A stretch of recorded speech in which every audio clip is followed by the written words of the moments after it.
विवेक किसी काम से अपने शहर मथुरा से लखनऊ जा रहा था। लखनऊ जाने के लिए वो अपने शहर के बस स्टैंड से बस पकड़ता है। बस थोड़ी ही देर में खुल जाती है और करीब 50 किलोमीटर आगे बढ़ने के बाद, जैसा कि हम सभी जानते हैं कि बस स्टैंड में रोड साइड बहुत से लोग होते हैं अपना कारोबार करने वाले, जैसे कि कोई मूंगफली बेचता है, कोई पानी बेचता है, कोई कोई कुछ बेचता है।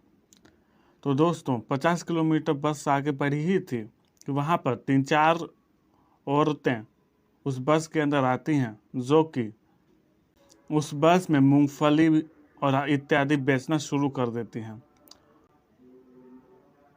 दोस्तों उन महिलाओं में एक औरत थी जो कि मूंगफली बेच रही थी, और मूंगफली बेचते बेचते जब वो विवेक के पास आती है तो वो औरत विवेक को देखती ही रह जाती है और विवेक भी उस औरत को देखते ही रह जाता है। दोनों एक दूसरे को देख के बहुत ही ज़्यादा अचंभित थे। दोस्तों वो कोई और नहीं था, उसकी विवेक की तलाकशुदा पत्नी थी। दोस्तों उसकी तलाकशुदा पत्नी जो कि उस बस में मूंगफली बेच रही थी। विवेक उसको देखकर बहुत ही ज़्यादा अचंभित हो जाता है और उसकी पत्नी विवेक को देखकर बहुत ही ज़्यादा रोने लगती है। तो वहाँ पर बैठी हुई कुछ महिलाएं उस औरत से पूछती है कि बेटी क्या हुआ। तो वो औरत तो उसकी पत्नी बोलती है, माँ जी कुछ नहीं। तो आगे जाकर वो महिलाएं बस से उतर जाती हैं और विवेक के बगल में एक सीट खाली हो जाती है। तो वो जो विवेक की पत्नी होती है वो विवेक के बगल में आकर बैठ जाती है। विवेक जो है अपनी पत्नी से पूछता है कि कैसी हो। तो उसकी जो पत्नी जवाब देती है, कुछ ठीक नहीं है। तो अब डाइवोर्स तो विवेक का पति बोलता है कि डाइवोर्स के बाद अब ठीक हो ना। तो बोलती है कि नहीं, बिल्कुल ठीक नहीं हूँ। तो विवेक पूछता है कि यह सब कैसे हुआ, मैंने तो तुम्हें डिवोर्स के समय 10 लाख रुपए दिए थे, उन सभी पैसों का तुमने क्या किया, और मुझे तो तुमने कोर्ट में नाकारा और कमअकल घोषित कर ही दिया था, तो तुम्हारी ये हालत कैसे हुई।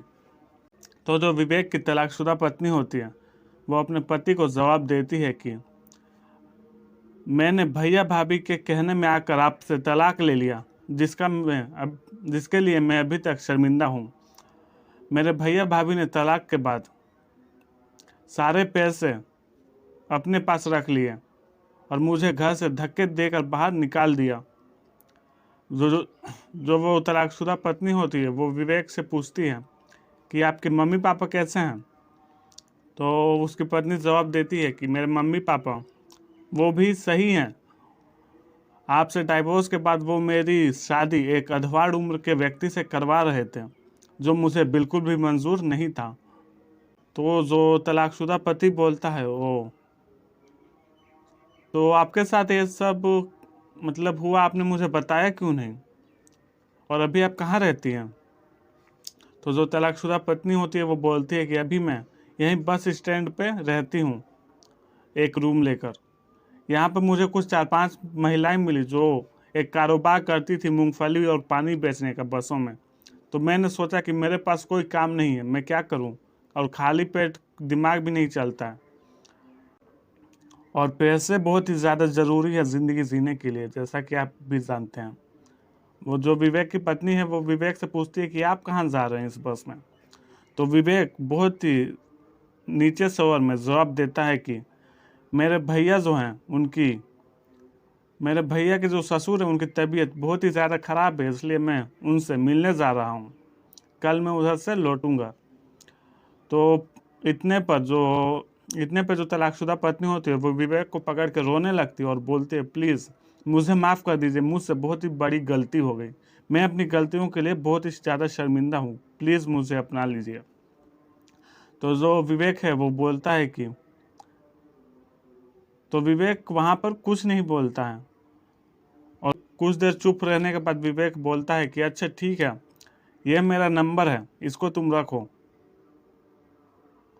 और करीब 2 दिन बाद मुझे कॉल करना, जब मैं उधर से लौटूंगा। तो विवेक की पत्नी है बोलती है ठीक है, और विवेक उसे कुछ 2-3 हज़ार रुपये भी देता है कि ये पैसे तुम रखो, तुमको ज़रूरत होगी। तो विवेक जो है उसके बाद वो औरत अगले स्टॉप पे उतर जाती है और विवेक लखनऊ पहुंच जाता है।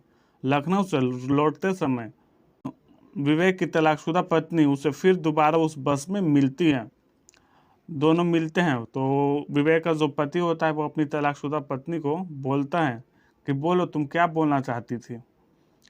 तो विवेक की तलाकशुदा पत्नी होती है, वो बोलती है कि यहाँ सही समय नहीं है, यह सही जगह नहीं है, चलिए प्लीज़ मेरे रूम पे चलिए, मैं आपको सारी बात बताती हूँ। तो विवेक बोलता है कि रूम पे क्यों चलना है, तो यहीं बताओ जो बताना है। तो विवेक की जो तलाकशुदा पत्नी होती है वो बोलती है नहीं, मैं यहाँ नहीं बता सकती हूँ, प्लीज़ मेरे रूम पर चलिए। तो जो विवेक की तलाकशुदा पत्नी होती है वो उसे अपने रूम पर ले जाती है, जो कि बस स्टैंड के बगल में होता है। तो वहाँ रूम पर जाने के बाद विवेक क्या देखता है कि उस रूम में पूजा के स्थान पर विवेक की फ़ोटो लगी हुई है, और विवेक की पत्नी जवाब देती है कि आप ही मेरे भगवान हो। आपसे डाइवोर्स होने के बाद भी मैं आप ही को अपना पति मानती थी। मेरे मम्मी पापा ने मेरी शादी एक अधेड़ उम्र के लड़के से भी करवानी चाहिए, लेकिन मैंने साफ मना कर दिया। मेरे भैया भाभी ने मुझे बेचना भी चाहा, लेकिन इसीलिए मुझे घर छोड़कर भागना पड़ा और यहाँ बस स्टैंड पर रह रही हूँ। विवेक प्लीज़ मुझे अपना लीजिए, अगर आप नहीं अपनाएंगे तो मेरा इस दुनिया में कोई नहीं है। मुझे आत्महत्या करनी पड़ेगी, मेरे पास कोई दूसरा ऑप्शन नहीं है। तो जो विवेक बोलता है कि हाँ भाई, मेरे मम्मी पापा भी आपको बहुत याद करते हैं। वो पूछते हैं कि बहू कब आएगी। यही सवाल मेरे भैया भाभी भी पूछते हैं कि बहू कब आएगी। मेरे घर में भी आपका यही ज़रूरत है, लेकिन मेरी एक शर्त है कि आप फिर दोबारा कभी ऐसा कुछ नहीं करेंगी, क्योंकि दोस्तों वो कहते हैं ना कि जिस घर में बेटी के भैया भाभी और माँ बाप के चलने लगे उस घर का बर्बाद होना तय है। तो दोस्तों फिर जो तलाकशुदा पत्नी होती है वो बोलती है कि ठीक है विवेक, आज के बाद ऐसा कभी नहीं होगा, प्लीज़ मुझे अपना लीजिए, नहीं तो मैं कहीं की नहीं रहूँगी, मैं बर्बाद हो जाऊँगी, प्लीज़ मुझे अपना लीजिए। तो जो विवेक है वो बोलता है कि ठीक है, तुम अपना सामान पैक करो, मैं तुम्हें ले चलता हूँ। तो जो विवेक है वो अपनी तलाकशुदा पत्नी को अपने घर लेकर जाता है। तो वो घर जाने के बाद जब वो विवेक की माँ और पिताजी अपनी बहू को देखते हैं तो वो बहुत ही ज़्यादा खुश होते हैं। और उस समय विवेक के भैया वहाँ पे नहीं थे उस घर में, वो काम के सिलसिले में कहीं बाहर गए थे। और जब भाभी देखती हैं तो वो भी बहुत ही ज़्यादा खुश होती हैं। और जो विवेक की तलाकशुदा पत्नी थी वो सभी के पैर छूती है और सभी से माफ़ी मांगती है कि मैंने बहुत ही ज़्यादा बड़ी गलती कर दी, प्लीज़ मुझे माफ़ कर दीजिए। फिर विवेक की जो माँ होती है वो बोलती है कि ठीक है, हमने तुम्हें कब का माफ़ कर दिया, लेकिन विवेक की माँ बोलती है कि मेरी एक शर्त है, तुम दोनों को फिर से धूमधाम से शादी करनी पड़ेगी। तो विवेक को और विवेक की पत्नी जो है वो बोलती है थोड़ा सोच कर, ठीक है माँ, जैसा आप ठीक समझें। तो कुछ दिनों के बाद दोनों की शादी दोबारा होती है, बहुत बहुत ही धूमधाम के साथ, और दोनों बहुत ही ज़्यादा खुशी से एक दूसरे के साथ रहने लगते हैं। और ऐसे ही कुछ साल बीत जाते हैं। तो दोस्तों इस कहानी से हमें यही शिक्षा मिलती है कि जिस घर में बेटी के भाई बहन और मम्मी पापा की बात चलने लगे उस घर का बर्बाद होना बिल्कुल तय हो जाता है। तो दोस्तों आपको एक सच्ची घटना कैसी लगी हमें कमेंट बॉक्स में ज़रूर बताना, और आपके पास भी कोई सुझाव है तो हमें कमेंट करके ज़रूर बताएं। वीडियो पसंद आई हो तो वीडियो को लाइक करें और चैनल को सब्सक्राइब ज़रूर करें। मिलते हैं नेक्स्ट इंटरेस्टिंग वीडियो में।